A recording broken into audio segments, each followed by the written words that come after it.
Bombo Radio Philippines presents Christmas Around the World, as shared and told by our Bombo International News Correspondents. Mga kabombot ka Sir Nation, sa ating Christmas Around the World para sa araw na ito, abay alamin natin ang paraan ng selebrasyon sa Maldives sa panahon ng holiday season. Narito ang niandang special report ni Bombo Jai Hangayo. 6 na araw na lang mga kabombot Star Nation at Pasko na, kaya't patuloy pa rin ang ating Christmas Around the World handog ng Bombo Radio Philippines. Ito'y upang alamin ang iba't ibang kaugalian at tradisyon ng bawat bansa sa buong mundo. Ngayon, ating silipin ang pagdiriwang ng Pasko sa bansang Maldives. Ang Maldives ay independent island country sa North Central Indian Ocean. Ang kabisera ng Maldives ay Male, isa sa pinakamaliit na kabisera sa buong mundo. Dito nakakaranas ng tropikal na klima na may tag-init at tag-ulan. Ang panahon ng tag-init ay mula Oktubre hanggang Marso, habang ang tag-ulan naman ay nagaganap mula Abril hanggang Oktubre. Minarkahan ang mainit na klima na may temperatura na umaabot sa kaaya-ayang 30 degrees Celsius. Minsan, may mga pagulan na dumarating sa mga isla, ngunit hindi ito nakakaapekto sa kasiyahan ng mga selebrasyon. Ito ay napapalibutan ng asul na karagatan at perpektong lugar para takasan ang ingay ng lungsod, mag-relax at tamasahin ang isang payapang bakasyon habang sinasalo ang saya sa beach sa gitna ng mga magandang tanawin. Ilan sa mga pangunahing atraksyon sa Maldives ay ang Fulhado Island, isang tahimik na isla na may mga tagong dalampasigan, lagoon at natural na mga pool. Meron din silang Valiganjo Island Beach, dalampasigan na may puting buhangin at perpekto para sa mga magkasintahan at sa mga mahilig sa water sports. Sikat din sa kanila ang Adio Atoll, ang pinakatimog na atoll sa Maldives na tahanan ng Itado Island, kung saan matatagpuan ang large mangrove forest, isang magandang lugar para sa bird watching. Ang opisyal na wika sa Maldives ay Divehe, isang wikang Indo-European na may kaugnay sa sinhala. Malawak din ang paggamit ng Ingles sa edukasyon at kalakalan. Ilan sa iba pang mga wikang sinasalita sa Maldives ay Arabic, Hindi at French. Ang opisyal na reliyon ng Maldives ay Sunni Islam. Gayunpaman, mayroon ding maliliit na populasyon ng mga Hindu, Buddhist at Shia Muslim. Ang populasyon ng Maldives nitong taong 2024 ay tinatayang nasa 527,799 katao. Ito ay kumakatawan sa 0.01% ng populasyon ng mundo at ang Maldives ay nasa 173 na ranggo sa mundo batay sa populasyon. At dahil karamihan ng populasyon nito ay Muslim at ang bansa ay opisyal na sumusunod sa mga kaugalian ng Islam, hindi rito malawakang ipanagdiriwang ang selebrasyon ng Pasko.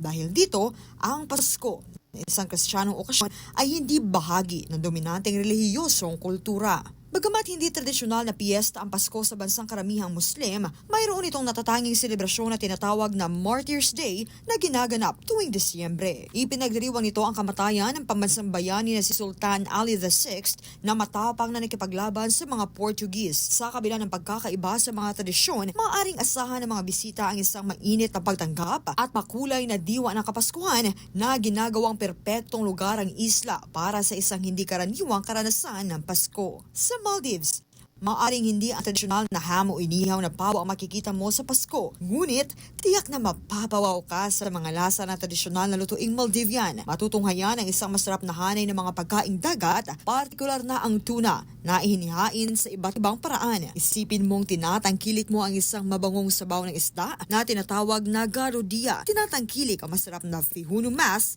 isang maanghang na putahing isda, at pinapahalagahan ang kasimplihan ng kanin na niluto sa mantikang niyog.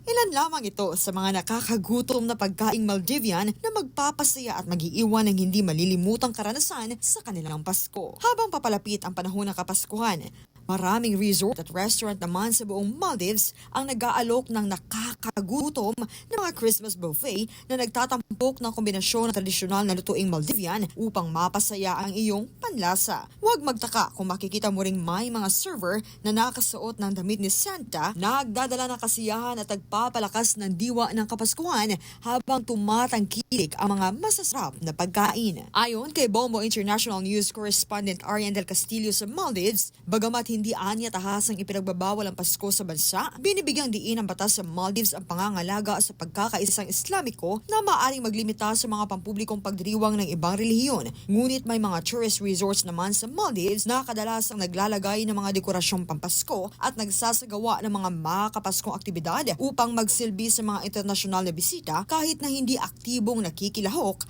ang lokal na populasyon. So since it's a Muslim country, wala po ditong Catholic churches at simbang gabi.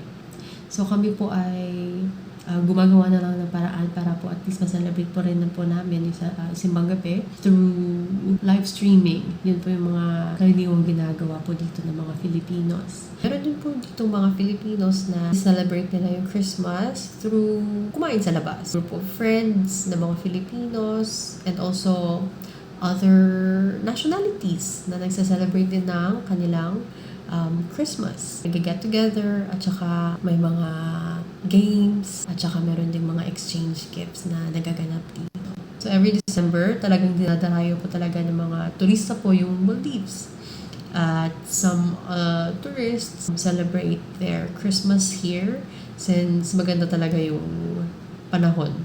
Since Maldives is made up of small islands, marami po talagang mga resorts dito na dinadarayo ng mga turista. Although po yung Maldives itself at saka mga locals po ay hindi po talaga nagsa-celebrate ng Christmas. But still, yung mga resorts po dito ay nagbibigay ng mga iba't ibang activities just to celebrate Christmas para sa lahat ng mga turista. Not only tourists but also for us Filipinos. So, other Filipinos, they go to resorts and celebrate Christmas. And then others naman ay nag-gather together, punta sa isang bahay, at saka nagdadala ng food to share.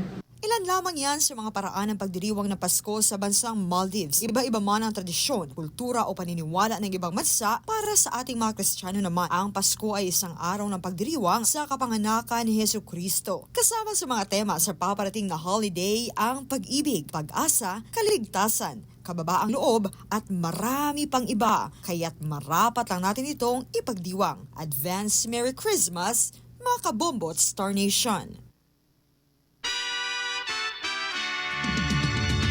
Watch out for another edition of Christmas Around the World.